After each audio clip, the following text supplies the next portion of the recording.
The conference room carried a faint scent of burnt coffee mixed with dry erase markers.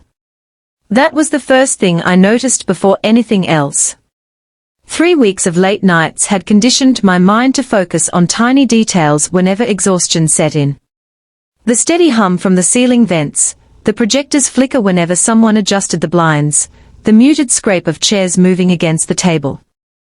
I had completed the project the previous Friday, at exactly 2 a.m. Not because a deadline forced me to, but because the solution had finally fallen into place. After 21 days of building, breaking things apart, and rebuilding them again, I submitted everything through the internal system, and sent the files to my manager, just as I always did. Monday's meeting was meant to be routine, nothing more than a review. The moment the first slide appeared on the screen, something inside me changed. The title belonged to me. Not literally, my name wasn't on it, but the wording was unmistakably mine. It was an oddly specific phrase I'd rewritten 5 separate times, because none of the earlier versions felt right. Nobody else would have phrased it that way. I leaned forward. Then the second slide came up. A diagram showing blue arrows feeding into a split funnel. I had recreated that graphic 3 times, because the proportions felt off in the first 2 versions. Even the labels matched perfectly. A slow feeling settled in my stomach. Not dramatic, just the kind of realization that arrives when you miss a step in the dark. She stood beside the screen presenting, completely at ease, moving the laser pointer calmly from section to section. So, what we discovered is that the bottleneck isn't actually in the forecasting stage. That was my sentence. Not merely the idea, the exact sentence. Around the table, executives nodded in agreement. Someone jotted notes onto a pad. A few people leaned forward to get a closer look at the figures. I stayed silent. There are moments when speaking up feels possible, and then there are moments when it feels like stepping into traffic.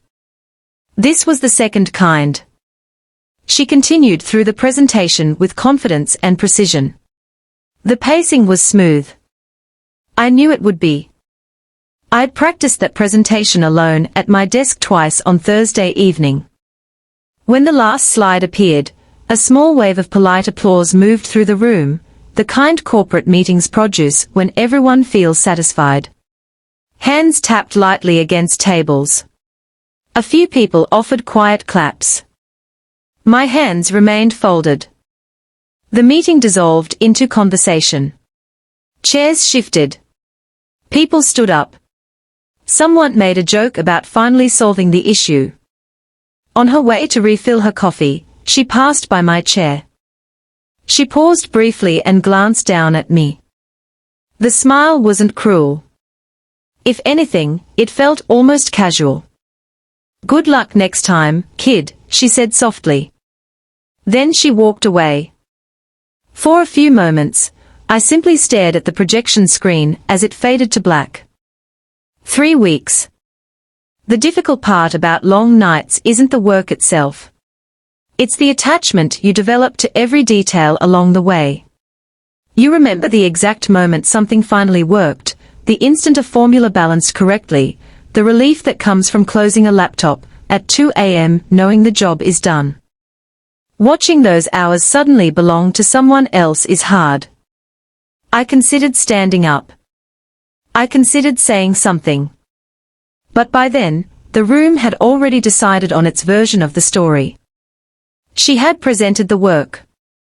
Phones rang. Printers hummed. Employees walked past carrying coffee cups. The only real difference was the silence. 12 minutes had been enough for the records to speak for themselves.